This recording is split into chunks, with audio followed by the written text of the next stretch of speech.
aí, galera, beleza? Como é que vocês estão? Meus amigos, hoje é dia de dossiê, o primeiro de 2023, e para falarmos de um assunto mais do que sério, mas já chego lá. Quero abrir o vídeo de hoje, e esse assunto já tem até relação com o dossiê, falando sobre a vida jurídica de Bolsonaro. Quero falar com vocês também sobre uma fala do Arthur Lira. Existem algumas divergências aí dentro da própria esquerda, se Bolsonaro deve ser preso ou não, se a CPI vai ser boa ou não, e algumas coisas, inclusive a gente já comentou nos últimos vídeos e saíram algumas notas que seguem na mesma linha. Enfim, tem muita coisa pra gente falar nesse primeiro tema. Depois vamos falar sobre a questão dos militares. Ela segue escalando e agora um coro em torno de uma punição está cada vez maior, vocês vão ver. Aí a gente chega no dossiê. Ontem como todo dossiê, né, tô eu passando pelo Twitter, me deparei com uma postagem que na hora que eu vi eu falei, ih, rapaz. E aí, como sempre, eu faço o que eu não deveria fazer. Fui dar um Google pra procurar mais alguma coisinha. Aí fui achando uma coisa, outra. Daqui a pouco me deparei com a matéria que trazia mais algumas informações que acabava por conectar em alguns vídeos anteriores, e isso tem a ver com algumas confusões, inclusive algumas pessoas que estavam aí envolvidas dentro da direita em algumas confusões que eu quero mostrar para vocês. Mas não quero adiantar nada, prometo, a história é interessante. Depois quero falar com vocês sobre o Fórum Econômico Mundial, eu acho que isso dá tempo de falar ainda, porque tem muita coisa. Quero falar sobre a senhorita Marina Silva, mostrar com quem ela estava no dia de ontem reunida, e falar mais algumas coisinhas também. E se der tempo, mas eu acho que não vai dar, quero falar da confusão das americanas, que, meu amigo, essa tá bonita de ver. Mas se não der, a gente comenta. Vamos lá. Olha só. Ontem o Lira ele participou de um evento, junto com o interventor, o Capelli. Foram feitas inúmeras perguntas para ele aí, pelos jornalistas. Uma pergunta eu nem coloquei aqui no vídeo, mas perguntava para ele se ele achava que Bolsonaro deveria ser punido. Isso depois dele falar várias coisas. Vocês sabem, o interesse do tal consórcio, no final do dia, é ir atrás de Bolsonaro. É o interesse máximo. Só que o Lira também falou algumas outras coisas que eu acho que são interessantes. A Veja soltou essa nota que eu acho um pouquinho diferente do que o Lira falou. Eu acho que estão dando uma interpretação a mais. A manchete é a seguinte: parlamentares que mentem sobre golpe serão responsabilizados. Será que foi isso que o Lira falou? Aqui é a fala do Lira, abre aspas. Todos viram. As cenas são terríveis, violentas, gravíssimas. Eu concordo 100%. Parlamentares que andam mentindo com vídeo, dizendo que houve inverdade nas agressões que a Câmara sofreu no seu prédio, serão chamados à responsabilidade. Agora, o que isso significa, ser chamado à responsabilidade, são dos 500. Ele defendeu a punição, por exemplo, de um deputado, que está mais do que correto, que ele estava no meio da quebradeira, no meio do vandalismo. Isso é um absurdo. Esse ele foi claramente. Só que, isso é interessante também, saiu nota aqui na Folha de São Paulo, aquele tom de revolta com a fala do Lira, né? Os jornalistas queriam muito mais. Lira defende punir deputado que incentivou o ataque, mas isenta 3 deles. E talvez isentasse mais um deputado. O Lira falou que ele não poderia opinar, porque ele não tem informações reais sobre o que foi que aconteceu. Na verdade, uma deputada do PL, uma das que estão envolvidas nesse processo daí da justiça que já foram abertos, mas enfim. O Lira defendeu que a justiça puna parlamentares que tenham incentivado os atos do dia 8, mas só em defesa de 3 deputados. Lira disse que conversou com o Nicolas, com a Clarissa Tessio do PP e com o André Fernandes, e que não viu evidências até o momento contra os 3. Deve ter conversado, olhado o lado da história, falou, pô, beleza, deve ter aqui uma postagem, outra aqui que possa ter passado do ponto, etc, tudo mais. Será? Pra ser caçado, etc, como o pessoal tá falando, botar no chilindró, talvez seja demais. Mas enfim, né? Os 2 últimos são alvos de inquérito da PGR. Abre aspas. Eu não vi, nos 3 parlamentares, Nicolas, André e Clarissa, nenhum ato que corroborasse com os inquéritos, afirmou Lira, citando que a investigação usa postagens antigas. Vamos esperar para ver o desdobramento aí sobre a questão dos deputados. Mas volto a falar. Se os deputados, todos eles trabalharem e adotarem em suas redes sociais uma postura mais institucional e deixar o discurso carregado para quando estiver no plenário, sei lá, na bancada assim, ó, no púlpito do plenário, lá dentro da Câmara, aí ele faz o discurso que ele quiser. em período eleitoral, até eleição municipal para ajudar os vereadores que ele está apoiando, os prefeitos. Momento de eleição é um discurso, momento de trabalho é outro discurso. E muita ajuda, quem não atrapalha, eles acabam por se ajudar. A direita ela tem que ter um amadurecimento nesse âmbito. Mas vamos continuar. Aí veja só, isso aqui a gente já tinha comentado em vídeo. Aí saiu a nota no Igor Gadelha, eu gosto quando isso acontece, né, para poder reforçar e mostrar que eu não sou tão maluco assim. Eu falava o seguinte, que existe uma certa ideia que punir Bolsonaro não necessariamente é o melhor dos caminhos, colocar Bolsonaro na cadeia. E eu falava que existia sim uma percepção que isso poderia transformar Bolsonaro no Marte. Eles não querem isso, eles preferem deixar Bolsonaro aí sofrendo perante a justiça. Ah, isso, aquilo, outro, olha o que Bolsonaro fez, bababá, tititi. E um dos melhores caminhos seria tornar Bolsonaro inelegível, que a coisa está caminhando a passos largos para acontecer. E o Igor Gadelha fala que parte dos aliados do Dilma é contra a prisão de Bolsonaro. Embora a militância petista faça coro em defesa da prisão do Jair, boa parte considerável dos auxiliares e aliados do Dilma é contra a detenção do ex-presidente.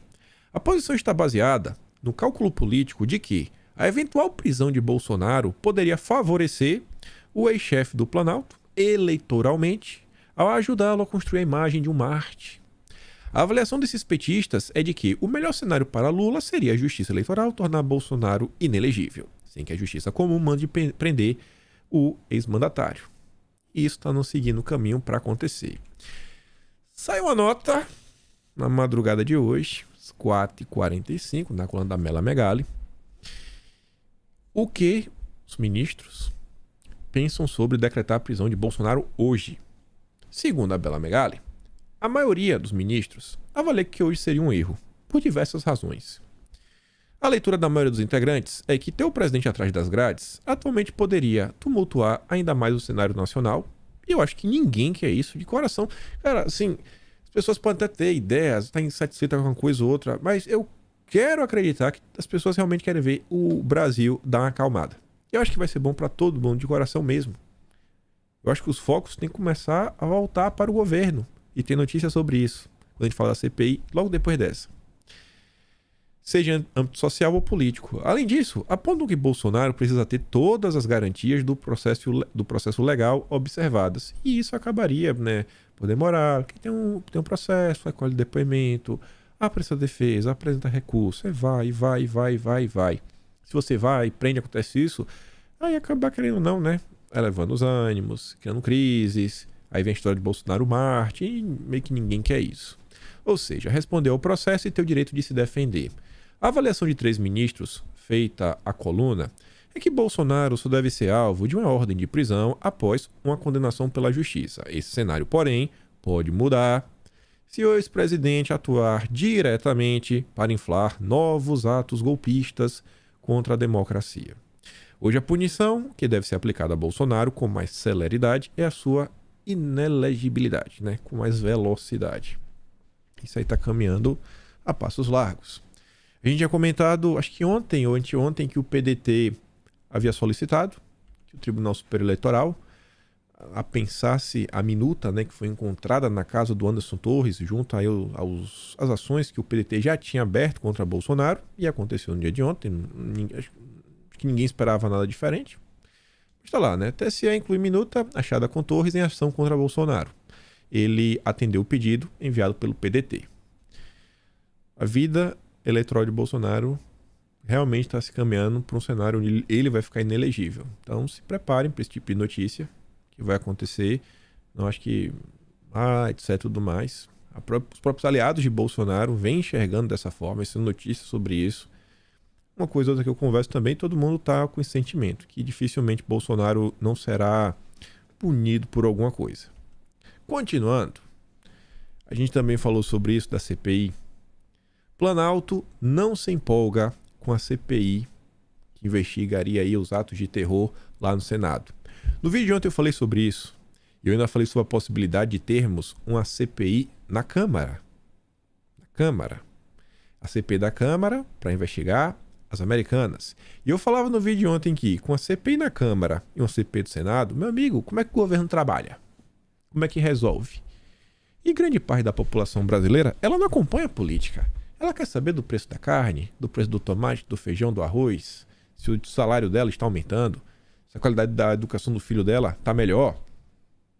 O que o povo quer saber, se os juros estão baixando. E aí o Gustavo Zucchi, da Conduil Gadelha, fala que Planalto não se empolga, né? Na avaliação dos ministros, o governo não ganhará nada com a abertura de uma comissão parlamentar de inquérito para investigar as investigações ao Planalto, Congresso e Supremo no dia 8.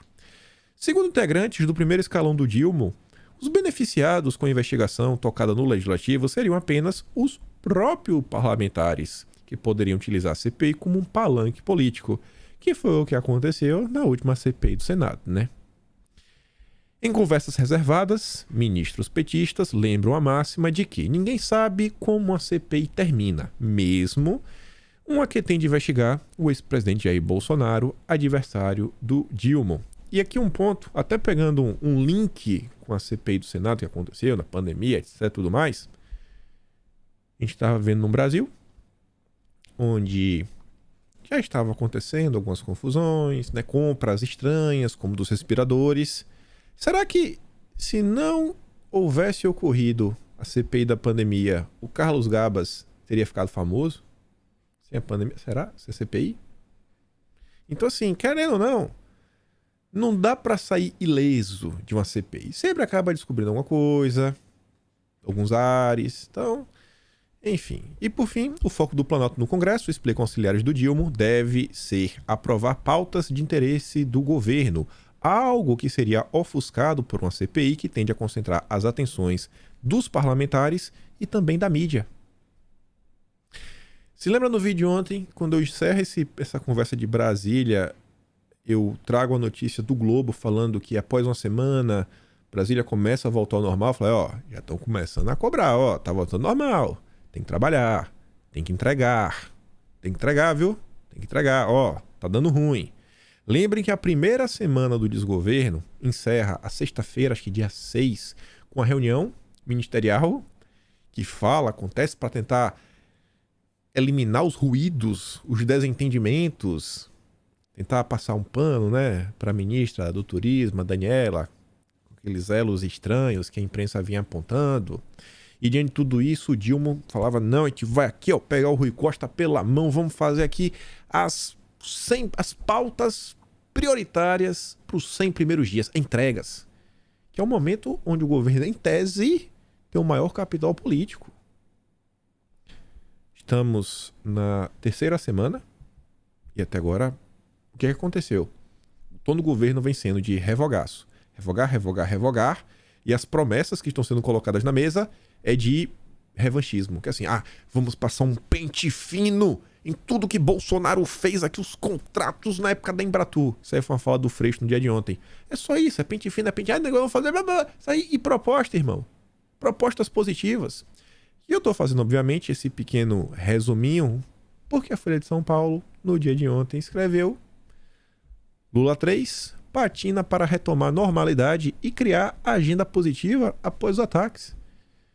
Aí soma isso aquelas matérias que a gente vai falando, o tempo é curto. Aliados do Dilma tá falando, o intervalo aí para tirar um proveito, o intervalo é curto, e logo aí a população vai começar a ficar insatisfeita, saber do salário mínimo, vai aumentar ou não vai. Então a lenga-lenga para aumentar R$18. R$18 tá 1.302, 1.320. R$18, mas meu Deus, não sei se dá. Não dá porque as pessoas acham que tudo é gasto. Acho que o Lula falou mais ou menos isso, né? Mas enfim, tá lá. O terceiro governo do Dilma vem patinando na tentativa de pautar uma agenda positiva e garantir um ambiente de normalidade na arrancada da nova gestão. Apesar do próprio Dilma cobrar pressa para que o governo aprende medidas. E não sai do papel. As sucessivas crises nas 2 primeiras semanas frustraram expectativas. Crise. 2 semanas de crise. O governo da frente ampla. Aliados do presidente se queixam e passaram a ironizar o cenário turbulento, afirmando que o ano ainda não começou. A avaliação entre esses auxiliares é que o governo está vivendo de apagar incêndios e precisa virar a página com urgência. Está começando a ficar feio. E o clima vai piorar. Vai piorar. Soma isso que falamos no vídeo ontem, a tal pesquisa que foi feita para ver como é que está o clima no Brasil, sabe, inclusive até o potencial eleitoral, saber como é que a popularidade do Lula está, de Bolsonaro está após os atos de vandalismo do domingo e tudo mais. E assim, grande parte da população, tipo assim, todo mundo desaprova. Não tem como aprovar uma maluquice daquela. Não tem de jeito nenhum, é absurdo. Agora, por mais que a turma desaprove, não mudou muita coisa no final do dia. Então assim, irmão, vai trabalhar? Vai ou não vai? Vai ou não vai? E aí? E aí? Ou vai seguir a agenda da extrema esquerda? Porque se for seguir, aí vai ser confusão atrás de confusão. Um exemplo aqui é a questão que envolve as forças. Isso daqui é uma pauta histórica da esquerda. Fazer uma reforma militar. Tô falando pra vocês, eu fico, cara, tem algumas coisas que quando começa a acontecer, é uma sequência de notícias uma atrás da outra. Eu falo, bicho, tem alguma coisa errada aqui. Tem alguma coisa errada aqui. Putz, tinha um vídeo que eu esqueci de recortar. Ontem, por alguma razão, eu resolvi clicar na live do Brasil 247. Quando eu cliquei, tava o Breno Altman com a senhorita falando dos militares. Como é que tem que fazer, que tem que acontecer, que tá ruim. E aí no chat tinha uma pesquisa para saber aí do que é que os militares, não sei se eram os militares sobre o Múcio, que o Múcio devia ou não cair, os militares deviam... Ih, é uma confusão. Eu sei que a turma da esquerda, assim, não. Do jeito que tá horrível. O Múcio não presta, os militares não prestam. Aí você vê aqui, ó. Jones Emanuel. Isso é famoso. Esquerda raiz. Uma semana depois dos atos golpistas, o ministro da Defesa, José Múcio, segue protegendo os militares golpistas e não existe sinais que teremos responsabilização e punição para o partido fardado. Que punição, que punição. Aí vem o Intercept, ó, todo mundo apontando o dedo. É hora do Brasil apontar o dedo para as Forças Armadas e desembarcar do cinismo golpista. Os militares sempre se colocaram como uma instância superior e heróica da sociedade, fomentaram o messianismo de inocentes úteis em nome da pátria com um cinismo golpista sem igual. Matéria sobre isso. Será que é aleatório? Olha a sequência, quem está comentando aí desde o final de semana. Nota de ontem, não, desculpa, de hoje da madrugada, 4h30 da manhã. Lista de envolvidos com atos tem pelo menos 15 militares. E aí? Vai ou não vai por cima deles? Entre os nomes, a PMs da ativa, da reserva, além de integrante das Forças Armadas e um bombeiro suspeito de financiar os ataques.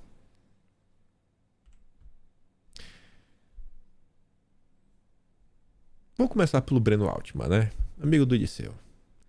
Prende-se bombeiro, tia do Zap, granfina sertaneja e até borra-botas, ex-ministro de Bolsonaro.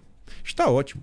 Todos os golpistas têm que ser investigados e processados. Mas não será preso nenhum general? Mesmo com os principais crimes golpistas tendo sido cometidos por militares? Que é o alto escalão. Lembra qual foi mais ou menos a manchete do Mário Sabino do final de semana?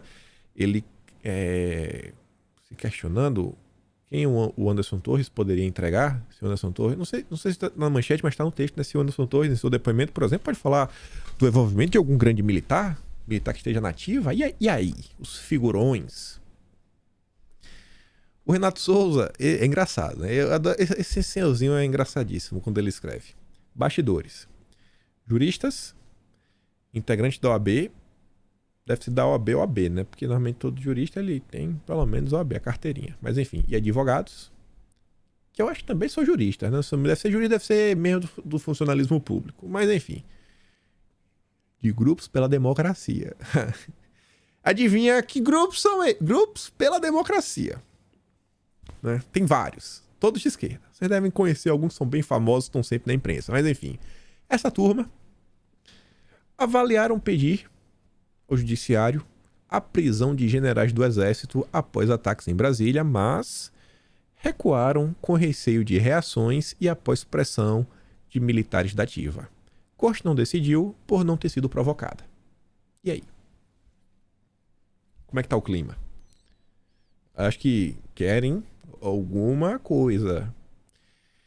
E o Guilherme Amado soltou essa nota ontem. Recado do Dilma às Forças Armadas foi dirigido ao comandante do Exército. Lula disse que as forças não são um poder moderador que pensam ser. Aí falava o seguinte, né? Não são poder moderador que pensam ser. Isso teve como destinatário o principal comandante do Exército, o general Júlio César de Arruda. Lula não gostou dos relatos que recebeu do tom adotado por Arruda na noite de domingo, dia 16, com seus ministros.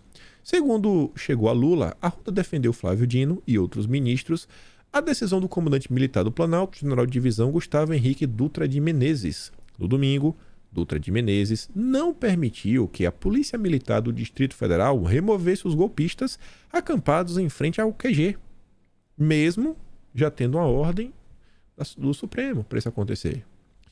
No governo do Dilma, a decisão do comandante do Planalto foi recebida como um esforço para proteger os golpistas acampados em frente ao quartel-general. No local, havia parentes de militares da ativa e da reserva.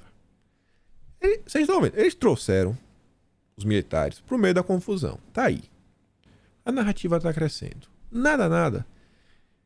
Algum clima para ser discutido, algum tipo de reforma no que tange os militares, isso vai ser colocado na mesa. A quantidade de coisa que a gente está comentando sobre os militares aí nos últimos 3, 4 dias. Existe um clima grande de insatisfação. Você consegue sentir no ar. Existe um conflito. O executivo contra as forças. Obviamente apoiado por grande parte da esquerda, que está querendo ir para o embate. Se for para o embate, beleza. Mas tais pautas positivas, elas começam a ficar em segundo plano. O governo está muito preocupado em brigar. E entregas estão sendo deixadas de lado. E enfim. E agora que tem, né? Chegamos realmente sim no assunto do dossiê de hoje. O maior assunto do vídeo. Espero que dê tempo de falar da Marina. Tentei acelerar ao máximo aqui esse primeiro tema, mas tinha algumas coisas para falar. E vejam só. Tô eu ontem no Twitter e de repente aparece o Guilherme Amado na minha timeline. PTB encaminha expulsão de bolsonarista que colocou cabum no caminhão. Eu falei, ué, peraí, que história é essa? Eu lembrava lá do tal do George Washington, tinha o tal do Alan alguma coisa, né? Só que aí eu parei, pensei, eu falei, rapaz, deixa eu dar uma olhada nas notícias antigas. Deixa eu dar uma olhada, porque na minha cabeça, por mais que eu lembrava de dois nomes, tinha uma coisa assim, deixa eu dar uma olhada na notícia antiga. Obviamente eu tirei aqui a foto proposital. E óbvio, né? Quando eu vi ali o PTB, que eu vi falando, ó, desde 2020, o PTB é o problema. O PTB foi o grupo mais problemático que surgiu dentro da dita direita brasileira. Eu tô falando, o PTB não é aliado. O PTB é problema. E é aquele discurso, não, temos que unir a direita. União a gente faz com que assim... Já assistiram algum filme na Sessão da Tarde, no passado aí, que falava de beisebol? Porque acho que beisebol esporte tem o seguinte, né? Você joga a bola, o cara tem 3 chances. Se o cara errar as 3, aí ele perdeu. Você dá uma chance, o cara fez burrada. Você dá a segunda chance, faz uma burrada maior, na terceira chance, cara, não dá mais, não dá pra você ficar passando a mão na cabeça. Mas tudo bem, já tô reclamando demais antes de mostrar algumas coisas pra vocês. Segura essa nota do Guilherme Amado. Eu fui atrás pra entender que história é essa. Porque eu sabia, beleza, o tal do George Washington já estava preso. A gente fez a cobertura na época, mostrou os absurdos que ele tentou fazer. Como poderia, inclusive, colocar a vida de diversas pessoas em risco. O que passa da cabeça de uma pessoa dessa, né? Num caminhão de gasolina ainda, né? Um caminhão-tanque. E aí eu falei, pô, será que outro cara foi preso? O cara que tava com ele, o tal do Alan, etc, tudo mais? Será que esse o Alan, cara do PTB? Aí eu fui dar um Google, né? Primeiro eu achei essa nota que saiu na Veja, falando o seguinte. O cara que foi preso lá com a sinal do Distrito Federal pesquisou sobre dinamite na Shopee.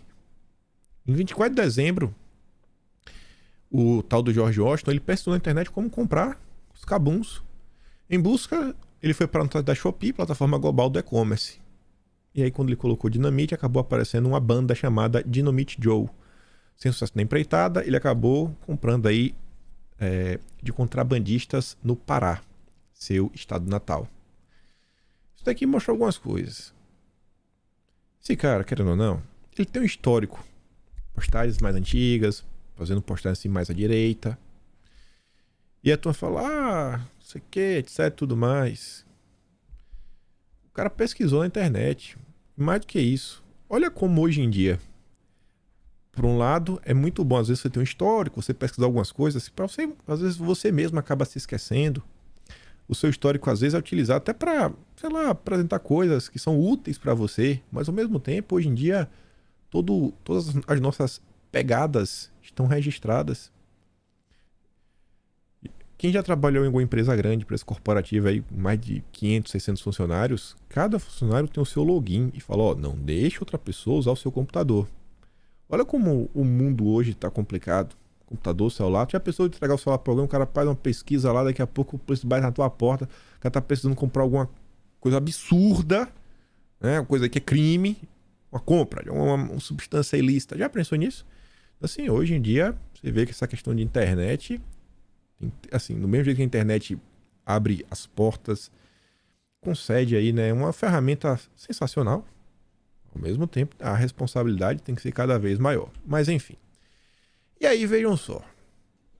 Essa notícia é de vídeos anteriores, que aí a gente vai voltar agora para a matéria do Guilherme Amado. No vídeo do dia 27 de dezembro, eu trouxe essa notícia.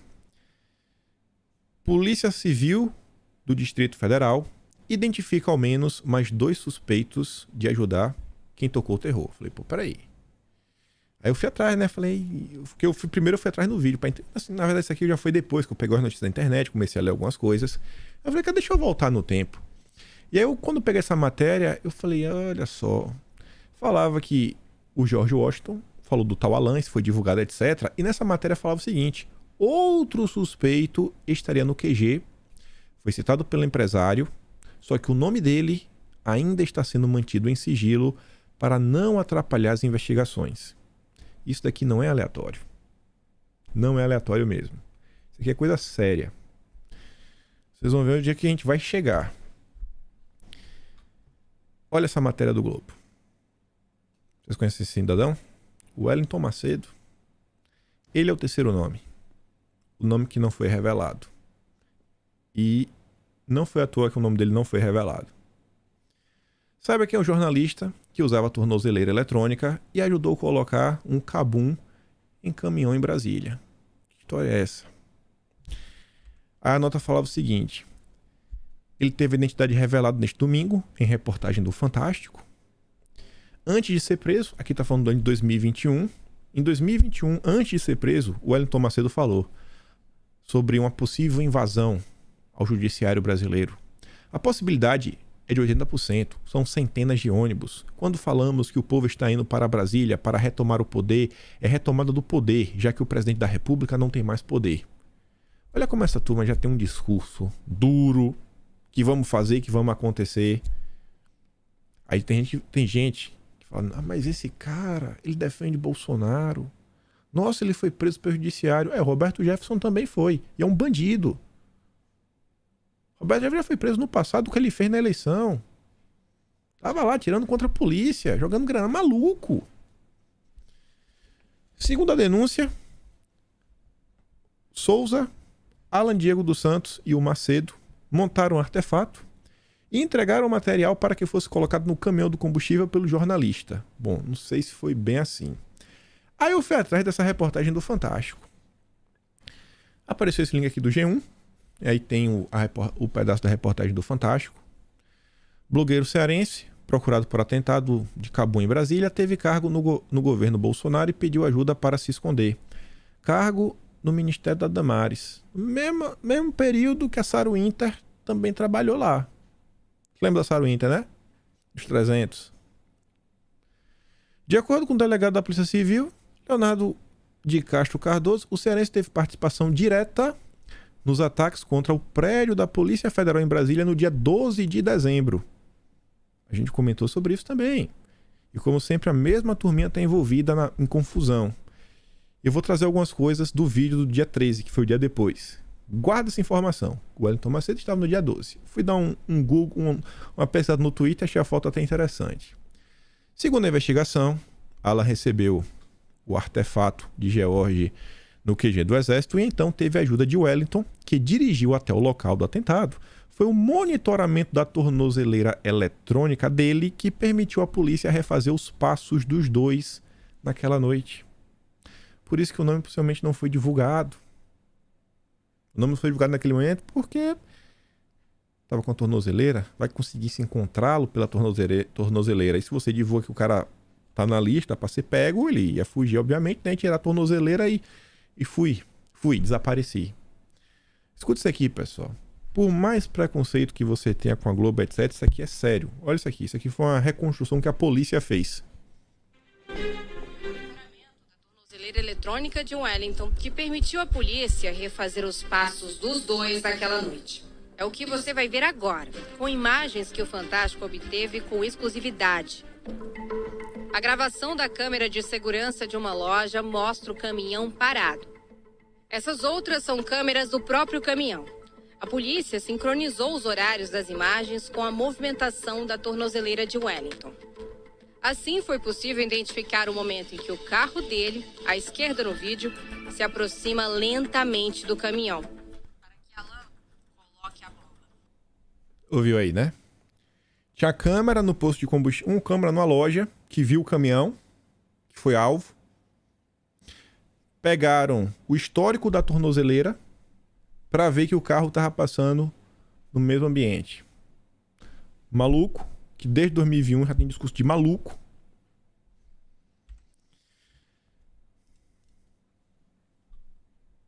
Dia 12. Fui pesquisar lá no Twitter, olha o que eu acabei encontrando. Olha quem tava lá na confusão do dia da Polícia Federal, do Sererê. Ah, mas ele só tava fazendo a cobertura. Beleza. Mas vocês não acham estranho? A mesma turma sempre está envolvida na confusão. Sempre a mesma turma envolvida na confusão. Vocês não acham nada estranho? A mesma turma sempre, 2021, 2020, 2022. A mesma turma sempre. Nada estranho. Nada. Sério mesmo, nada estranho. Suspeito de tentar. Cabum repassou 99 mil à empresa de dirigente do PTB. Foi candidato pelo PTB. Empresa aí de, sei lá, empresa de mídia aí, um dos membros aí, etc. Tudo mais, né? Sempre a turma ligada de forma direta ou indireta ao PTB. Sempre, gente. Aí eu quero relembrar algumas coisas pra vocês do vídeo pós os atos de vandalismo lá no dia 12, né? Na madrugada que o Sererê foi preso. Aí vejam só. Naquele vídeo, eu falava sobre como o senhor Oswaldo Eustáquio tinha algumas relações intrigantes. Como ele tinha certa proximidade com esses índios. Que tava andando com os índios pra cima e pra baixo, o senhor Oswaldo Eustáquio. E aí, naquele vídeo, eu falava, gente, o Oswaldo Eustáquio fica aí de gritaria, não é de hoje. Aí eu dei esse exemplo. Que foi quando teve a PEC 135, ela foi rejeitada. Lá vai Oswaldo. Ah, tá chegando caminhões em Brasília aqui, ó. Urgente. Caminhão chegando em Brasília. Eu falei, pessoal, que caminhão chegando? Não tinha nada. E foi o maior oba-oba, etc. Olha quem tava com o senhor Oswaldo Eustáquio. Wellington Macedo. Aí, isso aqui vai fazer sentido um pouco mais lá na frente. Quem também tava com o senhor Oswaldo Eustáquio? Com o Ramiro. As confusões aí do Oswaldo junto com o Ramiro, né? Na verdade, no final do dia era só uns caminhão de guincho que chamou lá de Brasília só pra fazer agora vai, etc. Tudo pela gritaria. Tudo pela gritaria. No vídeo, eu também tinha colocado esse print no vídeo do dia 13, onde o Ramiro tava junto com o Zé Trovão. E eu falava, pessoal, é sempre a mesma turma criando confusão. Mesma turma criando confusão. E por que eu tô falando isso? Onde é que tá? Mais uma vez. A mesma galera. Vocês não acham nada estranho isso? Líder de ato do terror vai a ginásio de preso da PF e prega golpe. Conhecido como Ramiro Caminhoneiro. O extremista alegou que foi levar chocotones para bolsonaristas detidos no ginásio da PF. Mesma turma, sempre. Unidos venceremos. Sério. Esse daqui foi um print também do vídeo da época. Aquela live onde estava o Oswaldo, junto com o Zé Trovão, junto com a Cristiane Brasil, junto com o Wellington Macedo. Essa live foi em 2021, quando o Zé Trovão aí teve uma ordem de prisão contra ele, desafiou o judiciário e não estava no Brasil. Essa live tinha ocorrido no final de agosto, dia 30 de agosto de 2021. E a Cristiane Brasil, do PTB, filha do Roberto Jefferson, ela já sabia que eles não estavam no Brasil. E aí, após essa live, no dia 3, 4, o cara tava gritando que ia fazer acontecer, vai me buscar na Paulista. E a turma achando que ele tava no Brasil. A mesma galera sempre. Não tem nada estranho, nada estranho. Sempre a mesma turma. Aí veja só, saiu essa nota aqui, tinha saído no dia 3, não tô trazendo por nada, porque grande parte da confusão, e eu acho que isso é inegável, e a direita precisa pensar, né, no que anda fazendo, se dá porque eu não sei quem foi o líder da ideia, a Ana Priscila com certeza participou disso, é apontada. Não, vamos sair aqui, vamos lá pra esplanada. Fazer o que na esplanada? Foram fazer o que no domingo? Não tinha ninguém. Fazer o quê? Confusão. Só tinha isso de opção. Fazer o que na esplanada? Bater foto? Óbvio que não. Olha a confusão que aconteceu. Olha todo o caos que eles colocaram no país. Na matéria do dia 3, falava que foi no Metrópolis. Líder de atos golpistas se irrita com bolsonaristas. Burros demais. Essa matéria eu li porque eu vi alguém no Twitter colocando e chamando atenção para algumas coisas. O envio de notícias sobre militares vinha movimentando diversos grupos bolsonaristas, mesmo que não houvesse qualquer relação com a interferência no resultado, né, das eleições. Ana Priscila Azevedo vinha adotando táticas como essa para continuar dando esperança. Assim como eu acho que a direita tem que se questionar... Cara, uma coisa é você se unir com uma pessoa de forma pragmática e uma pessoa que vai trazer algum tipo de resultado. Um parlamentar que não é de direita, etc., mas vai votar junto, um projeto de lei, vai apoiar, sei lá, uma disputa pela presidência do Senado, da Câmara. Faz algum sentido. Não, temos aqui um projeto, vamos tentar trabalhar junto. Agora, galera, só porque... porque eu sou patriota. Quem que me garante? Eu não te conheço. A pessoa tá errando o tempo inteiro, tá o tempo inteiro criando confusão. E o tempo todo, não, briga no privado, gente, não faz isso. Eu entendo quem faz alguma análise com as informações que tinha em mente e sei lá, colocava um cenário onde as coisas iriam dar certo. E o que seria dar certo é também extremamente relativo. Beleza. Agora, não dá para negar, diversas pessoas estavam fazendo análises, entre aspas, só para gerar um clima de esperança. Não, tudo mais, tititi. E você vê que era em cima de coisas que não tinha nenhum lastro, muitas vezes, na realidade. Era aquela turma que falava, não, eu recebi uma ligação agora, amigo, tem cada fontes super secretas, que agora vai. Aí quando algumas pessoas alertavam, falavam, não tira a esperança das pessoas. Pô, gente, a pessoa tá mentindo. O cara tá tentando alertar que tem pessoas que estão mentindo. A notícia mostrava que o Brasil teve 100 generais nomeados marechais. O texto era de agosto de 2021 e os seguidores de Ana alertaram para a data, o que provocou a reação da mulher. Aí ela falava um monte de coisa, né? A notícia antiga, PQP, etc. Por um acaso, os caras deixaram de ser marechais? Ela pegou a notícia, porque ia encaixar no discurso dela, ela mandou. Aí o povo viu que ela estava defasada e questionou, e no questionamento ela dá porrada. Abre aspas, nós estamos caminhando para um conflito, isso aqui não são minhas palavras, não. Isso aí são as publicações do Diário Oficial. Isso daqui foi outra coisa que aconteceu na direita, que eu botava a mão na cabeça, falava, o que é que passa, o que é que está passando no coração das pessoas? No sentido assim, quão triste, quão desesperada algumas pessoas estão.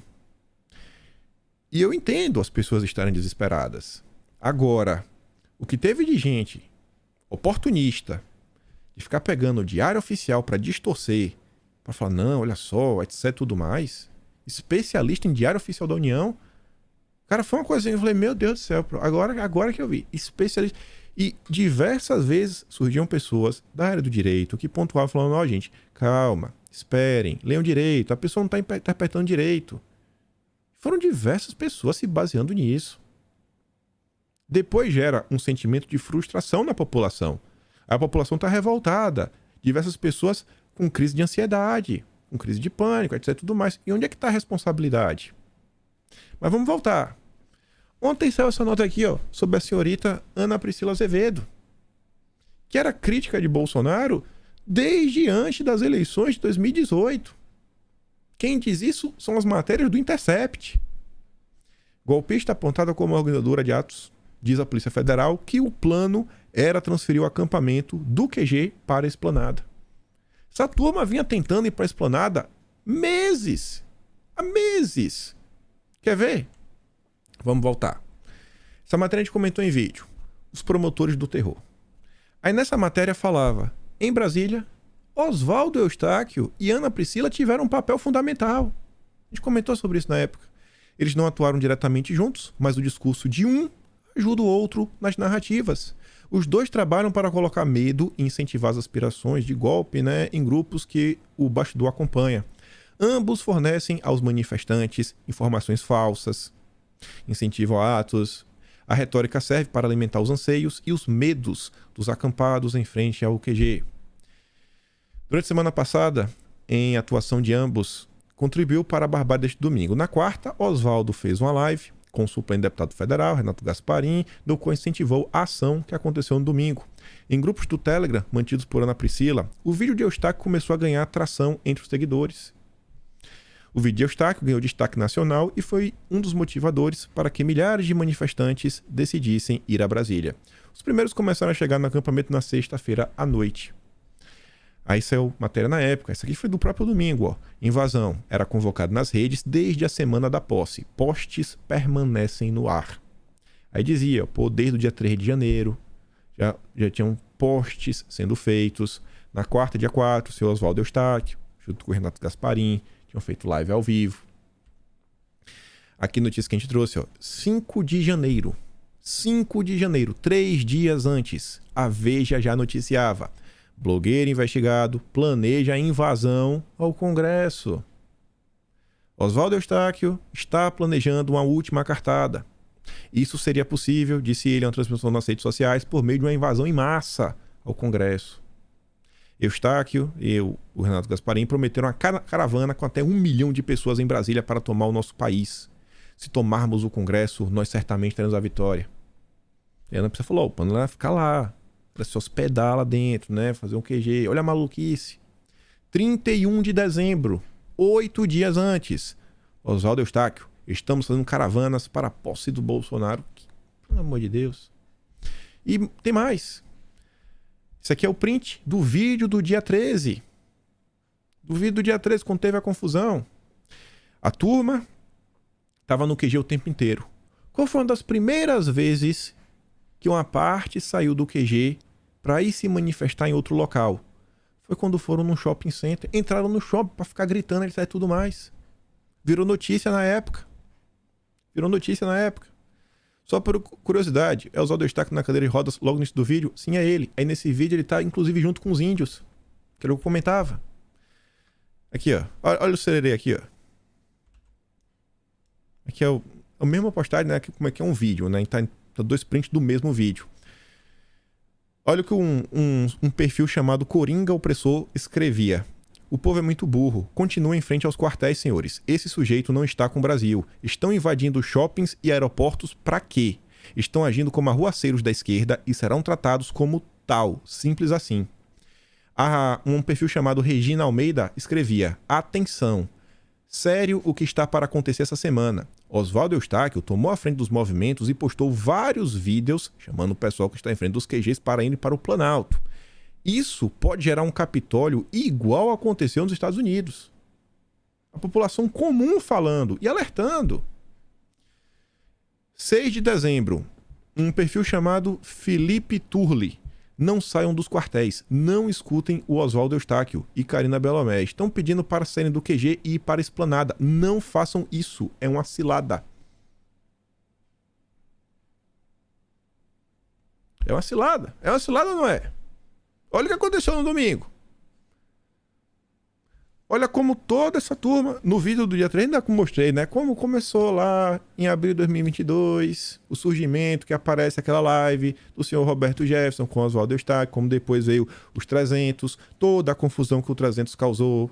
Aí quando o país deu uma acalmada, veio o final do ano, Roberto Jefferson mais uma vez causa. Ele entra com uma ADI para julgar se o Maia e o Alcolumbre poderiam ou não se reeleger, sendo que o Maia e o Alcolumbre fizeram nada, estavam de braços cruzados, Se eles pudessem se reeleger foi porque o Roberto Jefferson foi cutucar a justiça.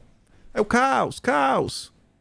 Aí quando passa o ano, vem Bolsonaro, vitória aterradora na Câmara, tava apoiando Lira, pegou as comissões, começou a acertar a vida com o PSL, o clima tava meio calmo. Aí vem a confusão. Mais uma vez ligado ao PTB. isso, aquilo, outro, etc, tudo mais. Quando dá a acalmada, mais uma vez atuando no PTB, lá do dia 20, do 7 de setembro de 2021. Caos. Caos. Caos. Quem acompanhou algumas coisas, algumas conversas de bastidores, existiu a possibilidade de Bolsonaro voltar para o PSL entre 2020 e 2021. Roberto Jefferson trabalhou contra. Trabalhou contra. Bolsonaro não tem partido. Ele tem que ir para o PTB a todo custo.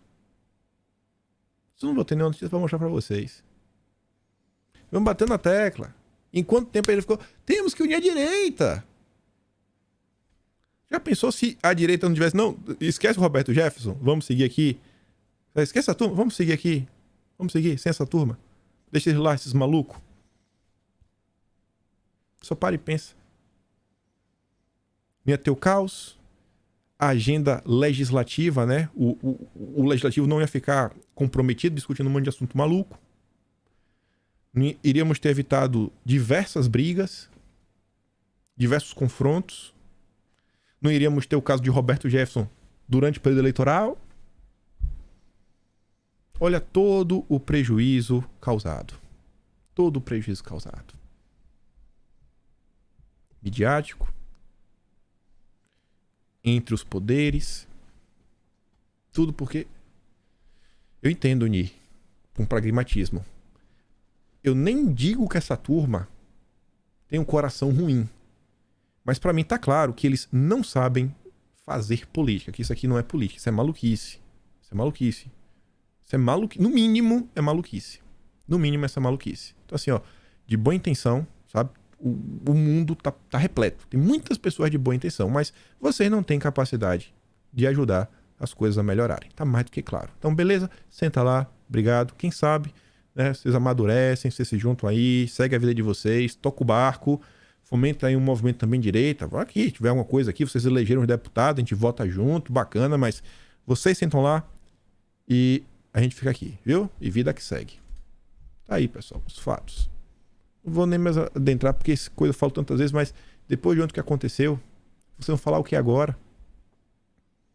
Vão falar que o Wellington Macedo, ele não é de direita? Vai falar agora, vão falar isso, depois de tudo que aconteceu? Depois de toda a defesa que já foi feita por ele no passado, porque ele lutou contra o judiciário? Veja como essa pauta, eu luto com o judiciário, como isso, sabe, dá visibilidade. Eu já falei certa vez, se em determinado momento falar assim, ó, é proibido falar, tirar a voz da pessoa, não pode falar nada do judiciário. Pronto, diversas pessoas vão desaparecer. Tem pessoas que só conseguem aparecer no meio dessa treta. E diversas pessoas que foram pra cima, teve esse embate, se lançaram candidatas. Diversas. Dessa turma aí que se elegeu foi o Zé Trovão. Oswaldo também foi candidato, o Wellington Macedo também foi candidato. A direita precisa amadurecer. Precisa amadurecer de verdade. Mas vamos lá. Eu quero falar da Marina, espero dar tempo de falar das americanas. Ontem começou o Fórum Econômico Mundial. Um evento aí que só tem a turma do bem, os melhores dos melhores dos melhores. E eu sempre fico preocupado com a população comum no final do dia, diante do que acaba sendo discutido por lá de lá. Mas vejam só. Antes do fórum começar, já se sabia mais ou menos o que seria levado, né, para discutir lá, etc, tudo mais. O Yuri Pita escreveu na CNN falando o seguinte: a Marina Silva leva a Davos mensagem de defesa da democracia e da sustentabilidade. A própria escalação de Haddad Marina como representante do governo brasileiro na avaliação de interlocutores da ministra tem um simbolismo de mostrar o quanto a agenda ambiental está conectada com a economia. Olha só, tudo lindo, sensacional. Para a titular do meio ambiente, o Brasil ficou para trás em relação à prioridade dada à sustentabilidade em países desenvolvidos, em especial os europeus. Marina tem agenda cheia entre segunda e quinta-feira no Fórum Econômico Mundial, em Davos. Ela também reforçará a busca por recursos financeiros para a preservação ambiental no Brasil. Tipo o Fundo da Amazônia. Beleza. Aí, ontem, sai essa nota. Em Davos, Marina fala em mercado de carbono e constrangimento ético. Ih, eu falei, mercado de carbono tá complicado, viu? Marina, olha a tua vida. Sua primeira participação. Aí eu já fiquei, foi uma história aí. Ministra do Meio Ambiente e da Mudança Climática. Olha o nome da nova pasta. Não é mais Ministério do Meio Ambiente. É Ministério do Meio Ambiente e da Mudança Climática. Lá vem. Mas enfim, Marina Silva fez comentários otimistas sobre as metas do governo, alertando para a complexidade dessas questões, que não é o que se resolve da dia para noite, como mágica. Questionada sobre o mercado de carbono, a ministra afirmou que está trabalhando em favor da regulação e que considera uma ferramenta complementar na redução de emissões. Isso me preocupa. Acho que a ponta atualmente que mais me preocupa é o mercado de carbono. No primeiro momento, eu acho que vai encarecer tudo. Tudo vai ficar mais caro. Porque se o cara tem que pagar algo a mais, eu não consigo ver como vai baratear alguma coisa. Eu não consigo ver. Não é questão, não, mas no futuro você tem que ver que as coisas vão melhorar, o planeta vai sobreviver. Mas, amigo, complicado. No mundo atual, onde as coisas estão extremamente difíceis, no mundo atual onde a tabela do imposto de renda está desatualizada há anos, e o governo atual prometeu na campanha, mas até agora não fez nada. Então, assim, que as pessoas estão tendo dificuldade para tudo. Ao redor do planeta, mesmo em países desenvolvidos, as pessoas estão tendo dificuldade para coisas que eram normais no passado. Você vê que tem uma mudança mundial acontecendo. Não adianta você pensar, mas a vida para eles continua fácil, difícil é morar no Brasil. Só que assim, independente, quando o mundo avança, o mundo inteiro avança. Os seres humanos juntos. O cara com mais poder de compra na Austrália, etc, tudo mais, sobra mais dinheiro, ele viaja. Nada, ele vai pro Brasil em algum momento. Ele gasta o dinheirinho dele no Brasil. Se não gastar no Brasil, ele gasta em outro lugar. O europeu, com dinheiro também, ele vai viajar. Quanto mais pobres as pessoas ficam, menos o dinheiro circula. Isso é ruim, a economia precisa desse fluxo. Enfim, nesse sentido, Marina destacou a importância de outras ações que sejam traçadas em paralelo, como inclusive a ajuda de países ricos aos mais pobres em seu desenvolvimento sustentável. Em entrevista recente ao Radar Econômico, Marina afirmou que a regulamentação do mercado de carbono deve estar expressa na reforma tributária a ser apresentada neste ano, que, segundo Haddad, é a prioridade 1, 2 e 3 dele. Assim que voltar da voz é reforma tributária. Vamos ver esse mercado de carbono da Marina. Aí a Veja também solta essa nota. A redenção dos ambientalistas com a participação de Marina Silva em Davos. O único parágrafo que chamou minha atenção, né, porque é uma babação de ovo. Quanto ao mercado de crédito de carbono, ela afirmou que está trabalhando para ter um mercado regulado de carbono que seja suplementar aos esforços para reduzir a emissão. Ou seja, é uma coisa para ajudar a reduzir a emissão. Se é para ajudar a reduzir a emissão, meu amigo, você vai ter que colocar uma cota de carbono, né, para as pessoas tentam, você vai realmente controlar as emissões. Pelo menos no meu pensamento limitante, né, da forma como eu vejo. Então isso me preocupa ainda mais. Olha o tipo de pauta que está sendo discutida. Aí, parece até piada, mas não é. Parece piada, mas não é. Ali tem só o perfil do Marina, né? Ele coloca ministra do Meio Ambiente e da mudança do clima. E, gente, Alexander Soros, o Soros, será que ele é primo do Soros? Será que a família... Não, ele é filho. Ele é filho mesmo. Filho. Não, é filho. Lá vai a Marina com o filho do Jorginho para ter uma grande discussão sobre o Fundo Amazônia. Um fundo aí que muitas pessoas às vezes apontam, não esse fundo, mas as pessoas às vezes apontam que esse dinheiro internacional muitas vezes acaba indo para algumas ONGs e você às vezes questiona o trabalho real dessas ONGs no país, etc, tudo mais. Lá vai a Marina. Eita, Marina. Ai, isso preocupa, viu, gente? Me preocupa demais. Demais. Essa postagem tem 6.500 views, mas essa foto rodou bastante na internet. Aí, diante de tudo isso daí, o Elias Jabbour, ele escreveu uma thread, e aqui é interessante analisar, é o que eu digo pra vocês. Se tentar analisar a esquerda brasileira de uma forma que é homogênea, todo mundo pensa igual, a gente não vai chegar a lugar nenhum. Porque eles não pensam todos iguais. De verdade mesmo. Esse Elias Jabbour, ele é um cara 300% pró Comuna, no País Vermelho, tem livro sobre isso. Ele ganhou um prêmio aí do melhor livro estrangeiro para falar sobre os comunas. Então o cara, ele é dedicado a isso daí. Quer fazer, não sei se ele já é doutor, mas eu sei que ele quer ir para lá estudar em loco mais uns 2 anos, etc, tudo mais. Enfim, ele tem um pensamento, né, esquerda mais tradicional, enxerga o mundo através da luta de classe, se define marxista. Ele não abraça a pauta identitária de jeito nenhum. Essa pauta woke ele não abraça, ele repudia. Ele acha que é o caminho errado. E olha o que ele escreve. Marina Silva e Soros. Tenho sido cuidadoso nas análises que faço de nosso governo. Hoje somos governo de um país gigante, onde contradições de múltiplas determinações atravessam o nosso relevo e nos obriga a exercícios constantes de mediação. Não sou daqueles que acredita que o mundo tem meia dúzia de donos e o nosso destino é escolher entre Lula, globalista, e Bolsonaro, trumpista.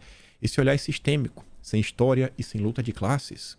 Luta de classes é perceber que o imperialismo tem 2 pinças que atuam mundo afora, inclusive no Brasil, e que o governo do Dilma não está imune a determinados elementos. Acho que a elevação da consciência nos obriga a assistir esse jogo de 2 pinças e fazer escolhas táticas. Ele não escolheu essa palavra aleatório, e nem estou destacando de forma aleatória. Escolhas táticas. De forma que as condições para a criação de uma pátria grande latino-americana, jogando junto com a União Eurásica, aconteça. Olha a ideia, né? Pátria grande, lembra Pátria Grande? Foi de São Paulo? Não, Pátria Grande, junto com a União Eurásica. Você vê, o cara é de esquerda mesmo. Nossa inteligência está em jogar esse jogo, sabendo que o inimigo tem diversas faces, mas mostrando que somos mais sagazes que ele. Digo isso para dizer que Marina Silva, sentada em Davos, discutindo o fundo Amazônia com o filho do Jorge Soros, é um tapa na cara de qualquer patriota. E ele se acha patriota, porque ele acha que... É uma coisa que eu fico sem entender.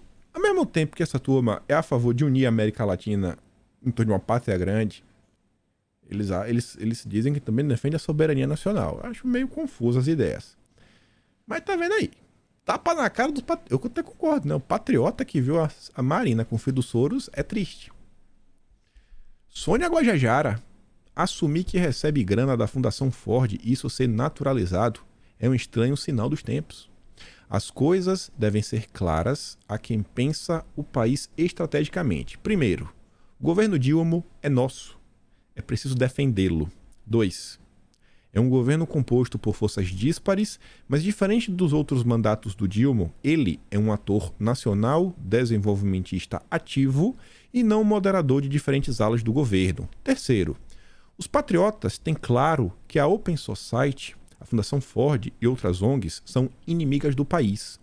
A eles só interessa a subversão de nossa subjetividade, a desradicalização de militantes de esquerda, a destruição da pauta nacional e a destruição da própria nação. Soros é o inimigo do país. E sim, essas fundações estão super representadas em nosso governo. Ouso dizer que só ficam do PT enquanto força política. O que fazer? Fortalecer Lula. Fazer o campo político que ele lidera ganhar força. Qual a receita que vejo para enfraquecer essas ONGs? Isso passa necessariamente por uma agenda externa brasileira centrada no fortalecimento do BRICS e fazer chegar em nosso país bilhões de dólares de investimentos comuns em infraestrutura. Isso fará com que esses elementos se levantem. Aqui já é a narrativa dele, né? Não é fazer integração sul-global, etc. Eu entendo essa ideia de você criar um mundo multipolar, você jogar em todos os lados, né, em todas as frentes. Você faz negócio com a Ásia, você faz negócio com a Eurásia, você faz negócio com a Europa, com o Oriente Médio, com os Estados Unidos, com todo mundo. Você fica lá sempre colocando o Brasil em primeiro lugar. Mas quando diz, né, investimentos popós, infraestrutura dos comuns, aí não tem nenhum besta, né? Aqui é a nova rota da seda. E aqui eu acho engraçado uma coisa. A turma não quer privatizar, mas quer desenvolver o país, onde tudo que vai ser construído quer ou não ter um capital vermelhinho, né? Então é bem complicado.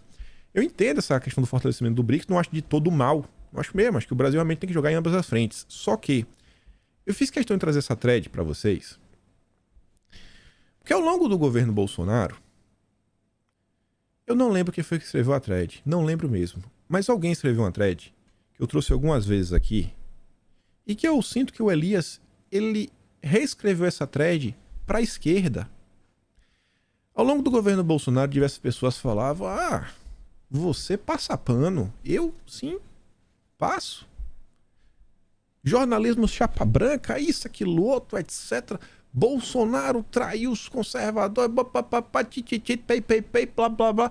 Aquela ladainha chata. Chata.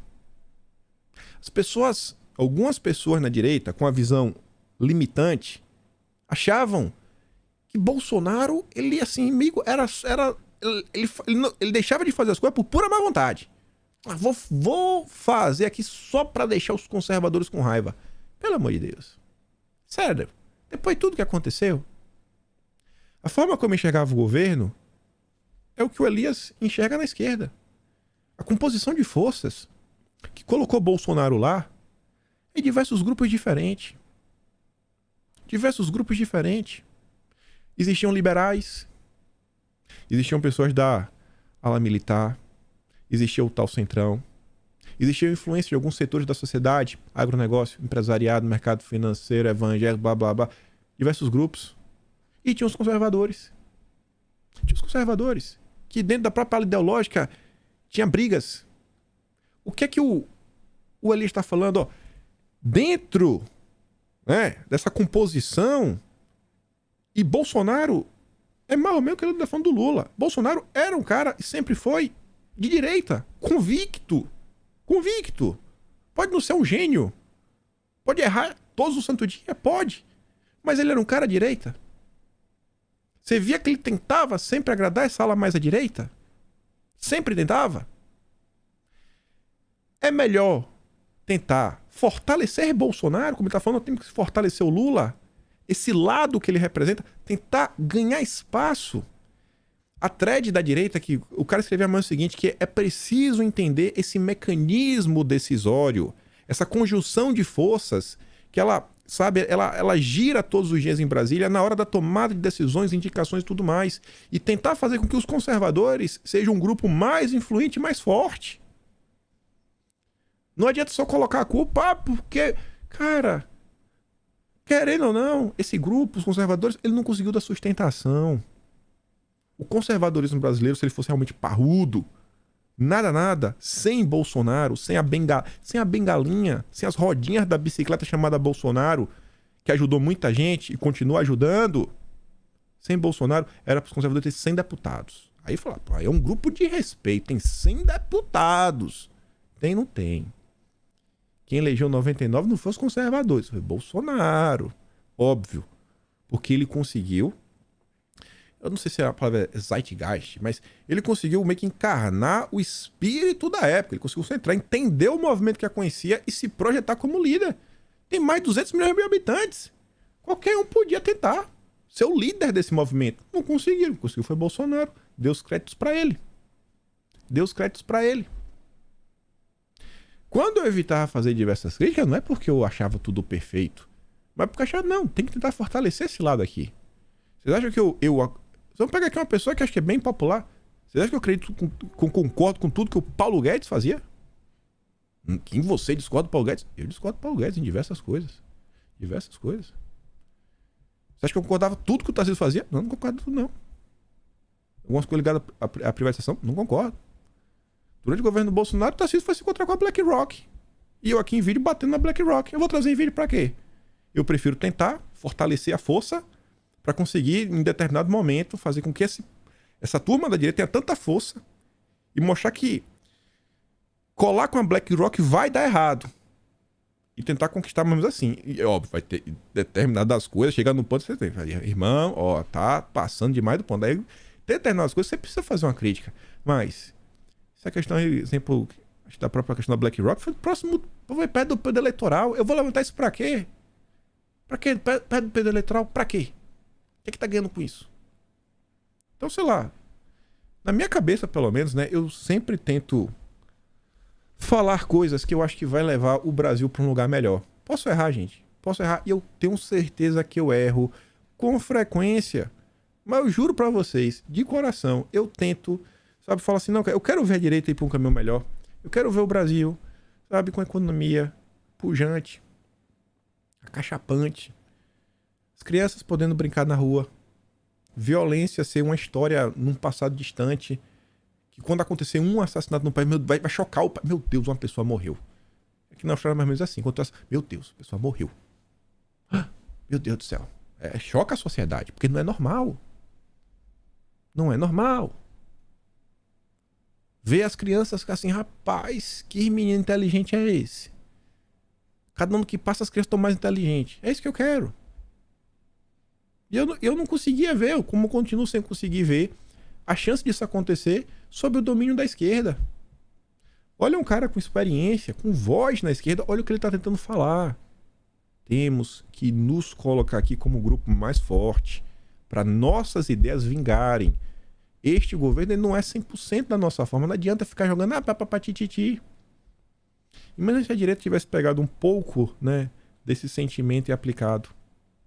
Tinha mais algumas coisas para falar aqui também sobre a questão da Marina, mas eu vou deixar para amanhã. E também outros eventos internacionais que tem algumas coisas que seriam interessantes. Eu até acabei pesquisando as notícias e me deparei com as notícias antigas, até da Folha de São Paulo, do ano de 1999. Interessante. Devo trazer no vídeo de amanhã para fazer essa questão ligada à Agenda Verde. Mas, por hoje é isso. Aqui estão os links do vídeo de hoje. Não deu tempo de falar das Amazonas, das Americanas, mas de comenta amanhã. E é isso. Se gosta do meu trabalho, passa no meu canal, tem um botão de valeu, tem um pé na descrição, falo isso sempre. Compartilha esse vídeo. Vou mandar lá essa questão lá da investigação, da tornozeleira sendo monitorada junto com as câmeras, etc. Lá no canal do Telegram. O link tá aqui na descrição. E com fé em Deus, eu espero poder estar aqui amanhã de novo.